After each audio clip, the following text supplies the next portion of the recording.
பார்த்துட்டு இருக்க இந்த சாலை ஓரமா இருக்கக்கூடிய புதர்கள், எந்த நேரத்திலயும் இந்த சாலைய பயன்படுத்தக்கூடிய மாணவர்களுக்கு பெரும் ஆபத்தா அமையப் போகுதுங்கிறதுக்காக தான் இந்த பதிவு. நாளொன்றுக்கு சற்றேறக்குறைய 2000க்கு மேற்பட்ட மாணவர்கள் இந்த சாலைய பயன்படுத்தி தான் பள்ளிக்கூடத்துக்கு செல்றாங்க. சாலை ஓரமா இருக்கக்கூடிய புதர்கள்னால மாணவர்கள் இந்த சாலைய கடந்து செல்லும்போது ஒரு பெரும் அச்சத்தோடயே செல்றாங்க.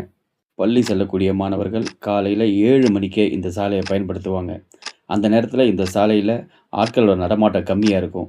அந்த நேரத்தில இந்த புதர்களிலிருந்து விலங்குகள் வெளியே வருவதற்கும் அதிகமான வாய்ப்பு இருக்கின்றது. நீலகிரி மாவட்டத்திலேயே அதிக எண்ணிக்கையிலான மாணவர்கள் படிக்கக்கூடிய Gudalur higher secondary school, Fathima girls school இந்த 2 பள்ளிக்கூடத்துக்கும் செல்லக்கூடிய மாணவர்கள் இந்த பாதைய தான் பெரும்பான்மையா பயன்படுத்துறாங்க. இந்த சாலைய பயன்படுத்தக்கூடிய மாணவர்களா இருக்கட்டும், பொதுமக்கள் இவங்க யாரா இருந்தாலும் பகல் நேரத்திலேயே ஒரு பயத்தோட தான் இந்த சாலையில நடந்து செல்வாங்க. இரவு நேரத்த பத்தி கேட்கவே வேண்டாம். ஆனா, வனத்துறை சார்பா இந்த சாலையில வனவிலங்குகள் நடமாடும் பகுதி அப்படின்னு ஒரு போர்டே வச்சிருக்காங்க. அப்படி இருக்கும் பொழுது, இந்த புதர்களை நீக்குவது அவர்களது தலையாய கடமையா இருக்கு.